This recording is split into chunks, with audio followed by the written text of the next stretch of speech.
Hello everyone, welcome back once again। Bihar जी का भर्ती 2025 की जो ब्लॉक प्रोजेक्ट मैनेजर की क्लास को अटेंड कर रहे हैं और आज हमारी ये तीसरी क्लास है। 2 क्लास ऑलरेडी भी हो चुकी हैं। अगर में किसी ने कोई है जो एरिया कोऑर्डिनेटर या कम्युनिटी कोऑर्डिनेटर का फॉर्म अप्लाई है, वो उसकी क्लासेस भी यूट्यूब पे चल रही है, आपको के चैनल पे आप मिल जाएंगे। चलिए स्टार्ट करते हैं।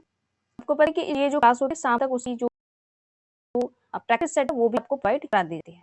ठीक है, तो आज का जो हम इसमें देखने वाले हैं इस वीडियो में, वो जो है रूरल पॉवर्टी है। ठीक है, इसको देखेंगे कि ये क्या होता है, इसका कंसेप्ट क्या है, कारण क्या होता है, ग्रामीण गरीब क्या, या इसका मेजरमेंट ऑफ पॉवर्टी पॉवर्टी यानी इसको नाम कैसे आता है, ये सारी चीजों को देखेंगे। ठीक है, ये आपका सिलेबस है। चलिए स्टार्ट करते हैं। क्या है कि ग्रामीण गरीबी उस स्थिति को कहते हैं जब गैर शहरी क्षेत्रों में रहने वाले लोगों के पास एक सब जीवन जीने के लिए वित्तीय संसाधन और बुनियादी जरूरतों की कमी होती है। यहाँ पे गैर शहरी करने का मतलब है कि ऐसे व्यक्ति जो शहर में नहीं रहते हैं, ग्रामीण इलाकों में रहते हैं, ठीक है, उनके पास जो एक नॉर्मल लाइफ जीने के लिए, एक अच्छी गुणवत्ता जीवन जीने के लिए उनके पास जो वित्तीय संसाधन है, फाइनेंशियल के साथ जो बुनियादी जरूरतें, मेन जो चीजें उनके पास नहीं होती है, वैसे व्यक्ति को ग्रामीण गरीब की कैटेगरी रखते हैं। इसमें क्या होता है कि सामाजिक, आर्थिक और भौगोलिक कारणों के संयोजन के कारण शहरी गरीब की तुलना में अक्सर अधिक व्यापक और गंभीर होती है। आपको पता है ग्रामीण गरीबी और शहरी गरीबी है, उसी अंतर आपको देखने को मिलता है। ठीक है, जिसमें आर्थिक और सामाजिक और भौगोलिक कारक सम्मिलित होते हैं। सामाजिक कारक का मतलब है कि वहाँ के जो नॉर्म्स, जैसे गांव के जो रूल्स रेगुलेशन होते हैं, जो नॉर्म्स होते हैं, रीति रिवाज वगैरह, उस कारण से भी गरीबी होती है। दूसरा आर्थिक कारक होते हैं। आर्थिक कारक का मतलब होता है जो गाँव में जो रोजगार के साधन इतने हैं, ठीक है, आपकी इनकम किन स्रोत से आ रही है, वो चीजें डिसाइड करती है। जैसे शहर में क्या होता है कि जो आय सृजित करने के लिए आपको कोई जॉब चाहिए तो इजीली वहाँ पे अवेलेबल है। ठीक है, जो भी आपको काम चाहिए इजीली मिल जाएगा, लेकिन गाँव में क्या होगा कि नहीं मिलेगा। तो ये तक निर्धारित करती है कि कोई क्षेत्र गरीब है या नहीं है। ठीक है, उसके साथ-साथ एक भौगोलिक कारक भी होता है, जियोग्राफिकल रीजन भी होता है। ठीक है, जिसके कारण क्या होता है कि वहाँ की गरीबी देखने को मिलती है। जैसे कोई एक एरिया है, मान लीजिए कोई क्षेत्र है, मान लीजिए कृषि का क्षेत्र, एक क्षेत्र है जहाँ पे बहुत ज़्यादा अच्छी फसलें होती हैं। वहाँ की जो भौगोलिक जलवायु है, उसकी जो मिट्टी की गुणवत्ता है, वहाँ का एनवायरनमेंट है, वो इको फ्रेंडली है, यानी कोई भी वहाँ पे अगर फसल वगैरह या कुछ भी प्रोडक्शन किया जाता है तो बहुत ज़्यादा होता है। वहीं एक क्षेत्र जहाँ की मिट्टी की गुणवत्ता जो खराब हो चुकी है, ठीक है, वहाँ पे ऐसा एनवायरनमेंट है जहाँ पे कोई भी कुछ भी उत्पादन नहीं हो सकता है। तो ये सारी चीज़ें भी क्या करती है कि ग्रामीण गरीबी को निर्धारित करके वहाँ पे जो लोग रहते हैं, उनको प्रभावित करती है। ठीक है, यहाँ अगर बात करें कंसेप्ट की, क्या है इसकी अवधारणा, क्या होता है गरीबी का अवधारणा, क्या है कंसेप्ट, क्या है। तो क्या है कि ग्रामीण गरीबी की अवधारणा सिर्फ कम आय से कहीं ज्यादा है, या एक बहुआयामी मुद्दा है जिसमें शामिल है कुछ प्रमुख शामिल। क्या है कि ग्रामीण गरीबी को मापने का सिर्फ एक शो नहीं है कि कोई व्यक्ति इनकम कितना जनरेट कर रहा है, उसके साथ साथ बहुत सी और भी मल्टीपल डायमेंशंस होते हैं। जैसे मैंने आपको यहाँ पे बताया, यहाँ पे देख सकते हैं आर्थिक कारक एक तो ही है, उसके साथ साथ सामाजिक कारक भी है, भौगोलिक कारक भी है, राजनीतिक कारण भी होते हैं, किसी क्षेत्र के गरीब होने या किसी समाज के गरीब होने या किसी व्यक्ति के गरीब होने। ठीक है, तो ये सारी चीजें उसको होती हैं। अब बात करें कि इसमें क्या क्या सम्मिलित होता है, जो कंसेप्ट है ग्रामीण गरीबी का, उसमें क्या क्या आता है। एक तो है निरपेक्ष गरीबी, यानी एब्सोल्यूट पॉवर्टी। इसको सिंपल भाषा में समझिए कि एक ऐसा व्यक्ति या एक ऐसा परिवार या एक ऐसा समाज जिसके पास कोई भी चीज उपलब्ध नहीं है खाने पीने के लिए, यानी उसके पास मान लीजिए कुछ है ही नहीं। एक जीवन जीने के लिए जो एक जीवन जीने के लिए जो चीजें चाहिए, जैसे आपको अपनी दैनिक जरूरतों के लिए क्या चाहिए, आपको भोजन चाहिए, रहने के लिए घर चाहिए, पीने के लिए स्वच्छ पानी चाहिए, पहनने के लिए कपड़ा चाहिए। तो ये मेन मूलभूत सुविधाएं, ये सारी चीजें आपके पास डेली की जरूरत आपके पास होनी नहीं। तो जो निरपेक्ष गरीब होता है, एब्सोल्यूट पॉवर्टी पॉवर्टी होता है, या गरीब व्यक्ति होता है, उसके पास कुछ भी अवेलेबल नहीं होता है। ठीक है, ये जीवन की न्यूनतम आवश्यकताओं जैसे भोजन, कपड़े और आश्रय को पूरा करने में असमर्थता को दर्शाता है। तो निरपेक्ष गरीबी का मतलब क्या है, जब निरपेक्ष गरीबी का कंसेप्ट है, तो सिंपल समझ के एक व्यक्ति के पास, जिसके पास कुछ भी नहीं है, ठीक है, ना उसे उसके पास भोजन की व्यवस्था है, ना खाने के या पहनने के, ना कपड़ा है, ना रहने के लिए घर है, तो वैसा व्यक्ति क्या कहलाएगी, एब्सोल्यूट पॉवर्टी के अंतर्गत आएगा, यानी निरपेक्ष गरीब कहलाता है। दूसरा आता है सापेक्ष गरीब। ये क्या होता है? रिलेटिव पॉवर्टी का मतलब होता है कि मान लीजिए इसे तुलनात्मक गरीबी कहते हैं। कंपेयर दो लोगों की या एक समाज के बीच कुछ लोगों की तुलना की जाती है, उसे जो रिलेटिव पॉवर्टी कहते हैं या तुलनात्मक गरीबी कह सकते हैं। आप इसमें तुलना करते हैं कि आप किसी एक व्यक्ति के मुकाबले आप गरीब हैं या अमीर हैं, या आबादी के बहुत की तुलना में कम आय या जीवन स्तर को संदर्भित करें। अगर मैं उदाहरण के साथ समझाना चाहूँ, मान लीजिए कि आप 2-3 भाई बहन, एग्जाम्पल के लिए मान लीजिए आपका परिवार है, आपके 2-3 भाई बहन है, ठीक है। मान लीजिए आप 3 भाई बहन है,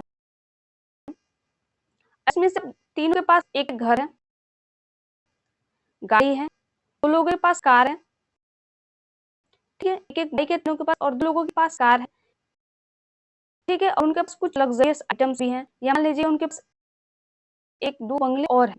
तो अब क्या होगा कि ये जो 2 व्यक्ति हैं जिनके पास बहुत सारे आइटम्स हैं, और ये तीसरा व्यक्ति है या आप जो है आपके पास उनके तुलना में आपके पास कम चीजें या कम संसाधन है, तो वो क्या होता है, सापेक्ष पॉवर्टी कहलाती है, रिलेटिव पॉवर्टी कहलाती है। यानी जब तुलना की जाती है किसी समाज के किसी व्यक्ति के साथ, आप अपने आस-पड़ोस में देखिए, आपके आस-पास ऐसे लोग होंगे जिनके पास बहुत ज्यादा प्रॉपर्टी होगी, बहुत सारी चीजें होंगी, ठीक है, जमीन जायदाद वगैरह जो भी चीज आप समझ सकते हो, वो सारी चीजें बहुत ज्यादा है, आपके पास कम है।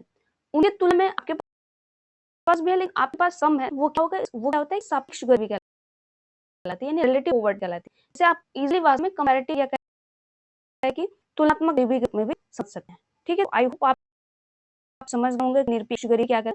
अगर एग्जाम में पूछता है कि निरपेक्ष गरीबी का क्या मतलब अर्थ होता है, ठीक है, सापेक्ष गरीबी क्या अर्थ है, तो आप समझ सकते हैं, ठीक है। आई होप आप समझ गए होंगे ये 2 कंसेप्ट क्या है। तीसरा कंसेप्ट होता है बहुआयामी गरीबी, यानी मल्टी डायमेंशनल पॉवर्टी। इसमें क्या है कि कई सारे डायमेंशन होते हैं, ठीक है। अवधारणा जिसे बहुआयामी गरीबी सूचकांक यानी एमपीआई द्वारा दर्शाया गया है, संकेतकों में अभाव को दिखाती है। जैसे जो वैश्विक एमपीआई है वो किसी व्यक्ति को गरीब कम मानेगा। जो वैश्विक एमपीआई है, जब मापा जाता है गरीब बहुआयामी गरीबी सूचकांक, उसमें किसी व्यक्ति को कब गरीब माना जाएगा उसका क्राइटेरिया निर्धारित किया गया। 3 क्राइटेरिया है इसके। पहला है स्वास्थ्य, आप चाहे तो यहाँ पे अपनी पेन कॉपी में नोट कर लीजिए। इसका जो बहुआयामी गरीबी सूचकांक है, जो 3 डायमेंशन है, एक स्वास्थ्य है, दूसरा शिक्षा है, तीसरा जीवन स्तर होता है। स्वास्थ्य में क्या नापा जाता है, पोषण, किस व्यक्ति शरीर का जो पोषण कितने हैं, या बाल मृत्यु दर या जन्म समय मृत्यु दर कैसी है, मृत्यु दर रेट क्या है में कैसे। उसके साथ ही साथ जब शिक्षा में नापा जाता है तो क्या नापा जाए, तो स्कूल के वर्ष नापे जाएंगे, आपने कितने वर्ष तक स्कूल में रहे, या आपकी उपस्थिति दर्ज की जाएगी कि आपने कितने सालों तक पढ़ाई की, या आप कितने सालों तक इस विद्यालय में प्रेजेंट रहे। वही जीवन स्तर में क्या नापा जाता है, जीवन स्तर में आपको पता है खाना पकाने के लिए आपके पास ईंधन कैसा, आप लकड़ी पे खाना बनाते हैं, या पाल वगैरह भूस वगैरह पे आप खाना बनाते हैं, या आपके पास स्वच्छ ईंधन जैसे गैस सिलेंडर वगैरह है या नहीं है। स्वच्छता की बात करें तो शौचालय वगैरह आपके घर में है या नहीं है, ठीक है। आपके वो पानी वगैरह पीने की जो चीजें हैं, नहीं आपके पास साफ सफाई की प्रबंधन कैसा है, ठीक है। पीने का पानी आपके पास कैसा आता है, ठीक है। पीने की जो न्यूनतम मानक होती है पानी की, एक स्वच्छ पानी आपके पास उपलब्ध हो रहा है या नहीं, पीने योग्य पानी है या नहीं, आपके पास बिजली की सुविधा है या नहीं, आपके रोशनी वगैरह आपके पास उपलब्ध है या नहीं, आपके पास घर है या नहीं है, कुछ प्रॉपर्टी है या नहीं। तो ये सारी जीवन असर में चीजें सम्मिलित की हैं, ठीक है। तो ये सारी चीजें निर्धारित करेंगे कि कोई व्यक्ति गरीब है या नहीं है। किसमें निर्धारित करेंगे, तो बहुआयामी गरीबी सूचकांक में ये 3 संकेत लिए हैं, तो इसको ध्यान रखना है। ग्रामीण गरीबी अक्सर कर अतिव्यापी अभाव शामिल होता है। आपको पता है कि गांव में जो आइटम्स रखे गए हैं, ठीक है, जो आइटम्स रखे गए हैं उसमें जब उनको नापा जाता है, तुलना की जाती है, जब उनकी किसी व्यक्ति के पास उपलब्ध है नहीं है, तो उनके पास मान लीजिए स्वास्थ्य है, ये स्कूल वगैरह तो है, शिक्षा भी है, जीवन स्तर, लेकिन उनका स्वास्थ्य नहीं है, तो वो गरीब माने जाएंगे। लेकिन मान लीजिए अगर स्वास्थ्य भी है, शिक्षा ही है, जीवन स्तर, खाने पीने के लिए सारी चीज उपलब्ध है, लेकिन उनके पास शिक्षा वगैरह जो क्राइटेरिया नहीं, तो ये सारी किसी एक में कमी मिलती है, तो क्या कहलाएगा, बहुआयामी गरीबी सूचकांक वो रिप्रेजेंट करता है, ठीक है। तो ये तीनों आप यहाँ पे ध्यान रखिएगा कि निरपेक्ष गरीबी क्या कहते हैं, सापेक्ष गरीबी कैसे कहते हैं और बहुआयामी गरीबी किसे कहते हैं। तो मैंने इजी वर्ड आपको समझाने की कोशिश की है कि ये सारी चीजें क्या है। अब बात करें कि जो गरीबी होती है उसका कारण क्या होता है, गरीबी का व्यक्ति गरीब क्यों होता है, किसी समाज में गरीबी किस कारण से होती है। ठीक है, तो भारत में ग्रामीण गरीबी के कारण ऐतिहासिक, संरचनात्मक, समकालीन मुद्दों का मिश्रण है। एक तो हिस्टोरिकल होता है, हिस्टोरिकल चीजें रिप्रेजेंट करें, यानी हमारा जो समाज है वो पिछले यानी कहे कि पहले से ही गरीब है। दूसरे हमारे जो समाज की संरचना है, जो स्ट्रक्चर है, वो रिप्रेजेंट करता है कि उस कारण से लोग गरीब हो जाते हैं। अर्थव्यवस्था में, इकोनॉमिकल पावर में जो चीजें होती हैं वो डिसाइड करती हैं कि कोई व्यक्ति या कोई समाज गरीब है या नहीं। वही कुछ समकालीन मुद्दे, इश्यूज भी होते हैं, जैसे पॉलिटिकल इश्यूज हो गए, ठीक है, या कौन सी सुविधाएं किस समाज में प्रोवाइड कराई जा रही है, नहीं कराई जा रही है, ये सारी चीजें जो है बताते हैं कि कोई समाज गरीब होता है या क्यों है। ठीक है, तो ये इसके रीजन में आप ध्यान रखते हैं कि ऐतिहासिक, संरचनात्मक और समकालीन मुद्दे शामिल होते हैं। पहले आप क्या है कि कृषि पर निर्भरता, पहले जो ग्रामीण गरीबी का मेन रीजन क्या होता है, कृषि पर निर्भर होता है। तो ग्रामीण गरीबी का एक बड़ा हिस्सा कृषि पर निर्भर है, जो अक्सर अनुत्पादक होती है और मानसून, सूखा और बाढ़ जैसे जलवायु कारकों के प्रति संवेदनशील होती है। इससे कम आय और खाद्य असुरक्षा होती है। तो पहले आपको पता है कि जो ग्रामीण अर्थव्यवस्था होती है वो क्या होती है, कृषि पर निर्भरता होती है। यहाँ पे जो इनकम का मेन स्रोत होता है वो खेती होती है। खेती से उनका आय आता है, या उनको है कि काम वगैरह मिलता है या रोजगार का सृजन होता है। ठीक है, अगर फसल बर्बाद होगी, जैसे अभी मान लो जो पंजाब में बाढ़ आई है, वहाँ पे जितने किसान है उनकी क्या होगी कि फसल बर्बाद होगी, सारी फसल बेकार हो गई। ठीक है, तो वहाँ की जो अर्थव्यवस्था है, जो ग्रामीण अर्थव्यवस्था पूरी तरह से खत्म हो गई, उनकी आय का स्रोत था वो पूरी तरह से खत्म हो गया। ठीक, तो कृषि पर निर्भरता अब क्या हो गया कि वहाँ के लोग हैं या वहाँ के जो किसान है उनको फिर से अपने लेवल पे आने के जहाँ वो थे लंबा समय लग सकता है। ठीक है, तो क्या होगा कि अब वो इंस्टेंट गरीबी में आ गए हैं। ठीक है, क्योंकि उनकी जो फसल वगैरह है या जो मिट्टी वगैरह आप देख रहे हैं कि जो बाढ़ के कारण क्या हो गई, जो अनुत्पादक मिट्टी जो खेतों पे है वो पूरे जगह पे फैल गया, उसको हटाने में एक पैसे भी लगेगा, प्लस उतनी प्रोडक्शन जो मिट्टी की उर्वरता है वो भी चली गई। ठीक है, तो आपको पता है जो सूखा आएगा, बाढ़ आएगा, ऐसी समस्या आएंगी, तो जलवायु परिवर्तन के कारण क्या होगा, वहाँ की अर्थव्यवस्था पूरी तरह से चरमरा जाती है। ठीक, और क्या होगा कि इनकम का स्रोत होता है वो प्रभावित हो रहा है। इसके साथ साथ खाद्य सुरक्षा भी प्रभावित हो रही है। आपको पता है कि अब क्या होगा, जो किसान उनको एक तो फसल बर्बाद होगी, प्लस जब मार्केट में फसल जाए ही नहीं, तो आपको पता है कि हमारी जो ग्रामीण आबादी जो खेती करती है उसी पे जो शहरी आबादी है वो टिकी हो रही है। ठीक है, उन्हें क्योंकि खेती वगैरह तो करते नहीं, तो उनको भोजन तो चाहिए, तो अब क्या होगा, भोजन वगैरह भी महंगे हो जाएंगे। तो इस एक अगर देखें तो लंबा पर्सपेक्टिव देखें तो ये बहुत ज्यादा खतरनाक चीज है। ठीक है, तो ये आपको पता है कि मानसून वगैरह जब तेज बारिश भी हो जाती है तो फसलें खड़ी जो फसलें होती हैं वो रह जाती हैं, बर्बाद हो जाती हैं, या बारिश नहीं हुई तो सूखे के कारण बर्बाद हो जाती है। और बाढ़ की समस्या आप समझ सकते हैं कि अब जो है उसका क्या है। तो ये सारी चीजें क्या करती है कि ग्रामीण गरीबी को और गरीबी यानी और नीचे धक्का देने में वो हेल्पफुल हो जाती है, क्योंकि वहाँ की अर्थव्यवस्था कृषि है, अन्य कोई स्रोत है नहीं, जैसे वहाँ पे फैक्ट्री वगैरह तो है नहीं कि मान लीजिए फसल बर्बाद हो गई तो मेरे इनकम कहीं से आया, ऐसा नहीं है। ठीक है, इससे क्या होता है कि वहाँ की जनता होती है, जो किसान होते हैं वो गरीब हो जाते हैं। दूसरा है असमान भूमि वितरण। बड़ी संख्या में बड़े भूस्वामियों का एक कृषि भूमि एक महत्वपूर्ण हिस्से पर नियंत्रण है, जबकि कई अन्य भूमि ही हैं और उनके पास खंडित होती है, फ्रेगमेंटल होर्डिंग्स है। यह असमान वितरण आय की एक प्राथमिक स्रोत तक पहुंच को सीमित करता है और हाशिए पर रहने वाले समूह के बीच गरीबी को बनाए रखता है। जैसे हमें ककी या परसों की क्लास में जैसे मैंने बताया था कि जो भूमि का असमान वितरण कैसे हो गया, जो अंग्रेज आए थे तो उन्होंने जो टैक्स की नींव लगाई थी, रैयतबाड़ी, महलबाड़ी, जमींदारी, इसके कारण क्या हुआ कि जो जमीन हो गई टैक्स पेड ना करने को, किसानों को वो क्या करते थे, किसान से जमीन छीन लेते थे और एक व्यक्ति को दे देते, एक व्यक्ति उस जमीन को खरीद लेता। तो ऐसे क्या हो गया, जो भूमि थी ना वो कुछ व्यक्ति यानी कुछ धन वर्गों के हाथों में ही केंद्रित रहे। ठीक है, हालांकि आपको पता है कि स्वतंत्रता के बाद भूमि सुधार आंदोलन चलाए गए थे। इनके पास एक्स्ट्रा ज़मीन थी या एक्स्ट्रा खेती की भूमि थी, उसको लेकर बाँटा गया, लेकिन उससे आपको पता है वो इतना कारगर साबित नहीं हुआ, ठीक है? तो भूमि का समान वितरण है, किसी के पास बहुत सारी ज़मीन एक व्यक्ति है और उसके पास आप देखें 10 एकड़ 20 एकड़ ज़मीन मिल जाएगी, बहुत ज़्यादा ज़मीन मिल जाएगी। वहीं कुछ किसान हैं जिनके पास 2 कट्ठा 4 कट्ठा की जो ज़मीन है वो भी नहीं है। तो इससे क्या होता है कि एक असमानता पैदा होती है जो ग्रामीण गरीबी का एक मेन कारण होती है, ठीक है? तो जो जिनके पास कम खेती है या जो भूमि कम वो क्या करते हैं वो दूसरों के खेतों में काम करेंगे। तो वो क्या होता है कि मज़दूर के रूप में ही रह जाते हैं, ठीक है? एक लेबर के रूप में वो रह जाते हैं। तो ये कारण हुआ है कि जो ग्रामीण गरीबी है वो गरीब क्यों? क्योंकि भूमि का आसान वितरण है, कुछ लोगों के पास ज़्यादा ज़मीन तो वो ज़्यादा प्रोडक्शन करते हैं, वो धनी वर्ग में आते हैं। वहीं लगभग 70 से 80% जो किसान हैं, उनके पास ज़मीन बहुत कम होती है, ठीक है? जिससे के कारण वो जो खेती एक मेन स्रोत है, वो खेती करने के उनके पास खेती नहीं, तो ऑब्वियस सी बात है कि वो गरीबी रेखा के दायरे में आ जाएँगे। इसके तीसरा कारण है गैर कृषि रोज़गार की कमी। सीमित औद्योगिक और कृषि के बाहरी नौकरी के अवसरों की कमी से अल्प रोज़गार यानी अंडर एम्प्लॉयमेंट और प्रच्छन्न बेरोज़गारी यानी डिसगाइज्ड एम्प्लॉयमेंट हुई है। ये लोगों को काम की तलाश में शहरी केंद्रों की पलायन करने की मजबूर करता है।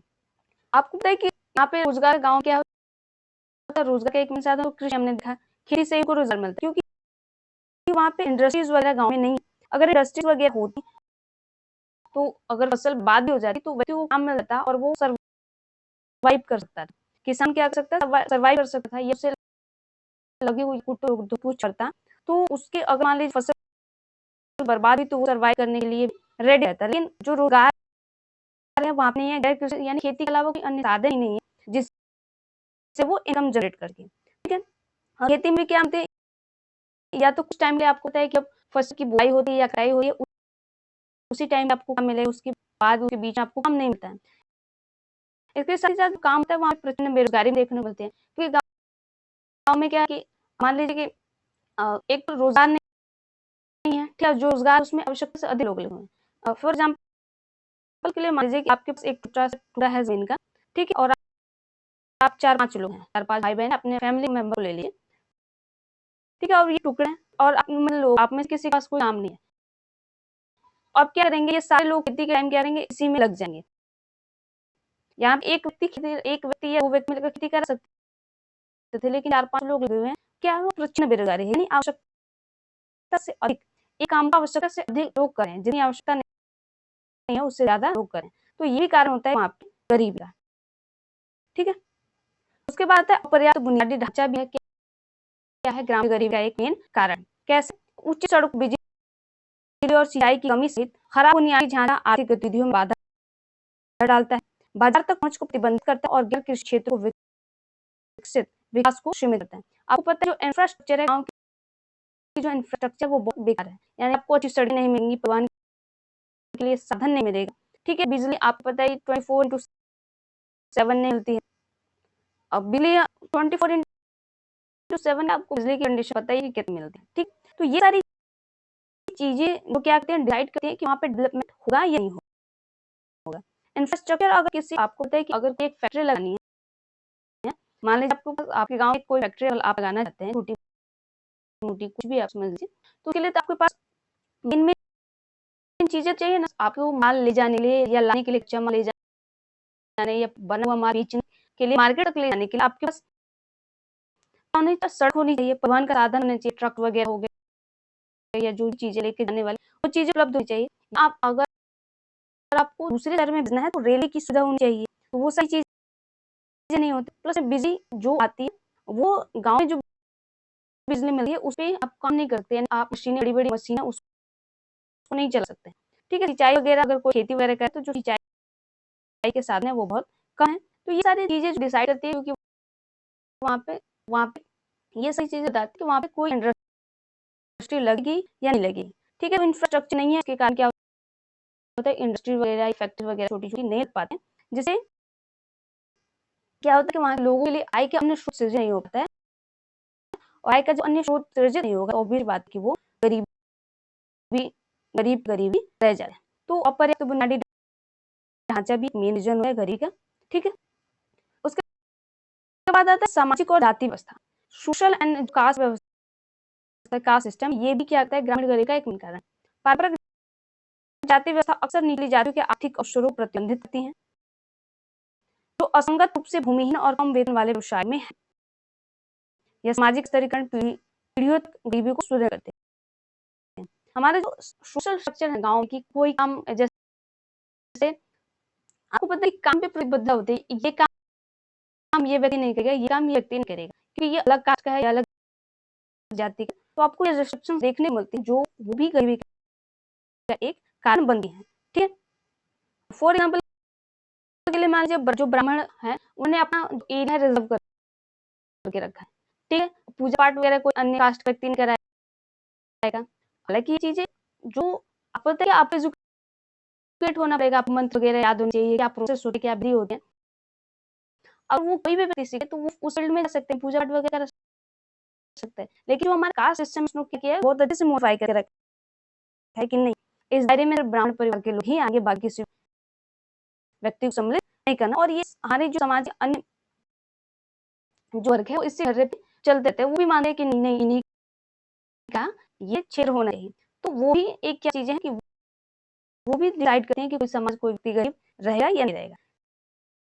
ठीक है, या कोई भी अन्य काम, मान लीजिए कोई अन्य काम जिसमें आप स्किल्ड हैं, जैसे जूता वगैरह मान लीजिए काम है, जूता वगैरह, तो ऐसा गाँव चलता है जूता चमक लोग बनाते हैं। ठीक है, ऐसा कंसेप्ट चला है कि निम्न जाति के लोगों का ये काम है। तो मान लीजिए कोई उच्च जाति का व्यक्ति है, अब वो कहे कि मुझे काम करना, तो वो नहीं करेगा, क्योंकि इससे क्या होगा, एक नेगेटिविटी आ जाती है समाज में कि छी ये काम ये कर रहा है, ऐसा करके जो कंसेप्ट चलता है। ठीक है, ये भी कारण क्या है कि ग्रामीण गरीबी का कारण होती है। हो सकता है कि व्यक्ति बहुत अच्छे से उसमें परफॉर्म करे, ठीक है, लेकिन उसको सुविधा या कहीं अवसर नहीं मिल पाता है, क्योंकि वो अलग जाति या कास्ट होती है। तो ये भी रिप्रेजेंट करती है। अगला क्या है कि ऋण तक पहुंच की कमी भी ग्रामीण गरीबी का कारण है। कैसे? तो ग्रामीण गरीब की अक्सर औपचारिक ऋण तक सीमित पहुंच होती है और उन्हें निजी साहूकारों पर निर्भरता के लिए मजबूर होना पड़ता है। उन्हें उच्च ब्याज दर वसूलते हैं, जिससे कर्ज के जाल में फंस जाए।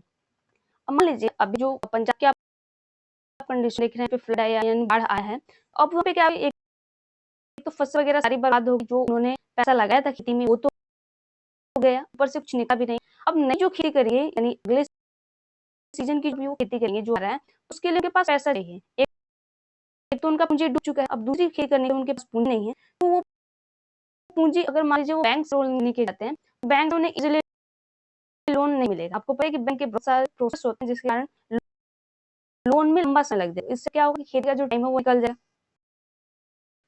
तो अब वो क्या करेगा, व्यक्ति को जाएगा किसी ऐसे निजी साहूकार के पास या कोई जो उससे इजीली ऋण प्रोवाइड करा दे, पैसा आज की आज दे दे।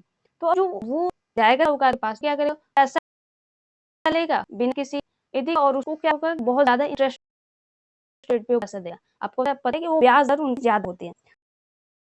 तो संस्थागत जो ऋण है वो नहीं मिलने के कारण भी वहाँ की जो गरीबी है एक कारण बन जाती है। ठीक है, क्योंकि अब क्या होगा कि वो कर्ज जाल में फंस गया, वो अब उसकी फिर से, अब मान लें फसल बर्बाद होगी, तो उसे फिर से खेती करने के लिए पैसा लेने पड़ेगा, तो वो उससे जो कर्ज है ना दिन प्रतिदिन बढ़ता जाएगा। तो ये सारी चीजें ना होने के कारण भी वहाँ पे जो ग्रामीण गरीबी का एक रीजन बन जाती है, और उससे संस्थागत ऋण इजीली मिल जाता है। हमारा जो सिस्टम है वो थोड़े अच्छे से वर्क करती है। मान लीजिए कोई किसान जा रहा है और स्टूडेंट ही है, तो उसे एक हफ्ते के अंदर ऋण प्रोवाइड करा दिया जाता है। वो अपनी खेती के लिए किसी निजी साहूकार के पास नहीं जाता, और जो ब्याज दर वो अगर कम रहती तो उससे इजी होती, लेकिन ऐसा नहीं है। इसके कारण क्या होते हैं, जो किसान वगैरह है हमेशा गरीब के गरीब ही रह जाते हैं। ठीक है, तो ये गरीब के कुछ मेन कारण है, आप उसे ध्यान रखिए। कह रहा है कि गरीबी का मापन कैसे किया जाए, यानी मेजरमेंट कैसे किया जाए, कैसे नापा जाता है कि कोई व्यक्ति गरीब है या नहीं है।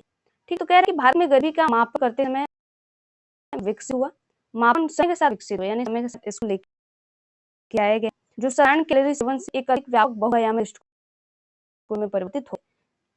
स्टार्टिंग में क्या होता था कि जो कैलोरीज है, आप कितनी कैलोरी एक दिन में लेते हैं वो क्या आधार तय होता था, लेकिन अभी है मल्टी डायमेंशनल दृष्टिकोण जो है इसके आधार पर तय किया जाता है। गरीबी रेखा पहला मापने का तरीका, गरीबी रेखा पारंपरिक तरीका गरीबी रेखा के नीचे आधार पर गरीबों को परिभाषित करता है, जो प्रति व्यक्ति मासिक उपभोग की व्यय की एक मौद्रिक सीमा है। यह व्यक्ति को गरीब माना जाता है यदि उसका व्यय इस रेखा से नीचे है। मान लीजिए एक रेखा कीजिए कि मान लीजिए कह रहा है कि 1000 रुपए पर मंथ यानी प्रति महीना 1000 रुपए कोई व्यक्ति खर्च कर रहा है, वो गरीब नहीं माना जाएगा। ठीक है, ऐसा क्राइटेरिया एग्जाम्पल के लिए समझा, ऐसा क्राइटेरिया रख लिया गया। तो अगर कोई व्यक्ति महीने का 1200 रुपए खर्च कर रहा है, तो वो क्या है, व्यय कर रहा है, तो वो गरीब नहीं है। और वह व्यक्ति 900 खर्च कर रहा है या 800 खर्च कर रहा है, तो वो गरीब माना जाएगा। तो एक रेखा खींची जाती है, गरीब रेखा में एक रेखा खींची जाती है, उसके आधार पर पता होता है कोई व्यक्ति गरीब है या नहीं। ठीक है, तो आई होप आप समझ गए होंगे। दूसरा है कैलोरी आधारित दृष्टिकोण।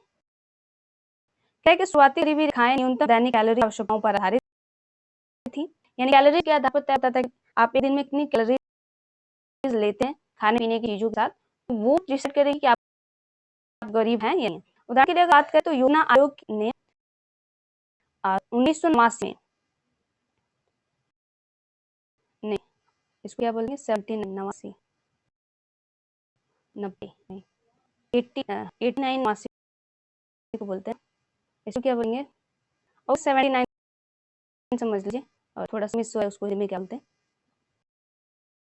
79 बोलते हैं। ठीक है, 1979 में सीमित क्षेत्रों के लिए, जो सीमित क्षेत्र यानी ग्रामीण क्षेत्रों के लिए जो कैलोरी निर्धारित की गई थी वो 2400 रुपए की थी, यानी 2400 कैलोरी थी, सॉरी 2400 कैलोरी थी। वहीं शहरी क्षेत्रों के लिए 100 कैलोरी दैनिक सेवन की सिफारिश की थी। यानी एक व्यक्ति है जो अपने प्रतिदिन में अगर कोई ग्रामीण क्षेत्रों में रहता है, उसके लिए 2400 कैलोरी निर्धारित की गई थी। अगर वो सेवन करता और 100 अगर कोई व्यक्ति सेवन करता है एक दिन में शहरी क्षेत्र में, तो वो व्यक्ति क्या कहलाएगा, गरीब नहीं कहलाएगा। ग्रामीण क्षेत्र में ज्यादा रखने का मतलब ये होता है क्योंकि वहाँ पे जो लोग काम करते हैं वो क्या होता है कि वो शारीरिक श्रम होता है। नहीं, आप जो खेती वगैरह होते हैं शारीरिक श्रम के आधार पर करें, मशीन से तो करते नहीं है ज्यादा, तो इसलिए उनको कैलोरी की ज्यादा जरूरत होती है, इसलिए ग्रामीण क्षेत्रों में कैलोरी ज्यादा रखेगी। ये एक दिन का सेवन दर्शाता है कि अगर कोई व्यक्ति ग्रामीण क्षेत्र में 2400 कैलोरी एक दिन में अपने शरीर को देता है या उसका सेवन करता है और शहरी क्षेत्र में 2100 सेवन करता है, तो उस व्यक्ति को गरीब नहीं माना जाएगा। ठीक है, जिसमें खाद्य टोकरी या मौद्रिक मूल्य गरीबी रेखा के रूप में काम करता है। तो ये सारी चीजें आप ध्यान रखने की कैलोरी के आधार पर निर्धारित की गई थी। और योजना आयोग ने 1979 में एक जो उसकी रिपोर्ट दी थी इसकी, ठीक है, उसकी ये बात थी। उसके बाद आता है तेंदुलकर समिति। ये क्या है, सुरेश तेंदुलकर समिति जो वर्ष 2009 में बनी थी, इसको ध्यान रखना है। भोजन के अलावा स्वास्थ्य और शिक्षा के उपभोग भी शामिल करते हैं, यानी आप भोजन में कितने कैलोरीज लेते हैं, उसके साथ साथ आपका स्वास्थ्य कैसा, आपकी शिक्षा कैसी है, ये डिसाइड करेंगे कि आप गरीब हैं या नहीं। तो यहाँ पे तेंदुलकर समिति क्या है, उसको ध्यान रखना है, कब बनाया गया था, तो ये भी ध्यान रखना है। इसने भोजन के साथ साथ स्वास्थ्य शिक्षा भी सम्मिलित किया है। उसके बाद रंग राज्य समिति बना था वर्ष 2014 में, क्या हुआ था, तो रंग राज्य समिति बना था। ठीक है, तो इस एक कार्य प्रणाली के आधार पर एक उच्च गरीबी रेखा की सिफारिश थी, लेकिन इन दोनों में से किसको भी आधिकारिक तौर पर तेंदुलकर रेखा के प्रतिस्थापन के रूप में नहीं अपनाया गया था। ठीक है, तो यहाँ पे 2014 का बना था, इसको प्रतिस्थापित नहीं कर सके। ठीक है, यहाँ पे कौन कौन सी समितियां हैं, ध्यान रखना है।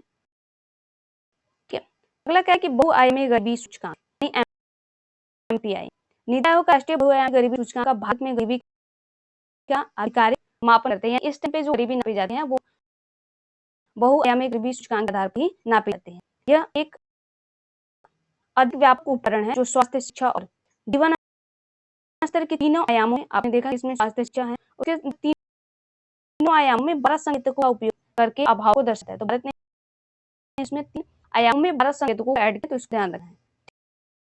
ठीक है, यह सूचकांक यह पहचान कर गरीबी अधिक सूक्ष्म समझ प्रदान करता है कि कौन गरीब है और वे किस तरह से गरीब हैं, जो सिर्फ आय या उपभोग से परे हैं।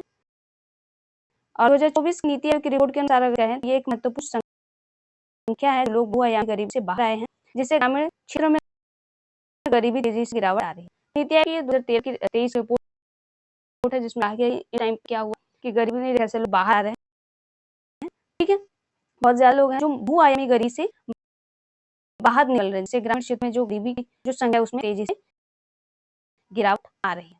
ठीक, तो ये आपके कुछ मेजरमेंट है, इस ध्यान रखें कि कौन कौन से मेजरमेंट है, जिनसे गरीबी को नापा जाता है। तो गरीबी रेखा से नापा जाता है, एक कैलोरी आधारित, एक तेंदुलकर समिति है और एक बहुआयामी गरीबी सूचकांक है। तो ये 4 मेजरमेंट के तरीके हैं। ठीक है, इनके मेन पॉइंट आप इसको ध्यान में रखिएगा। तो ये रही आपकी गरीबी रेखा कैसे है या गरीबी का जो कारण है वो क्या है। ठीक है, कंसेप्ट वगैरह क्या है, इसका कारण क्या है और मेजरमेंट कैसे किया जाता है। ठीक है, तो आई होप आज की क्लास आपको पसंद आई होगी। तो मिलते हैं नेक्स्ट वीडियो में, तब तक के लिए धन्यवाद।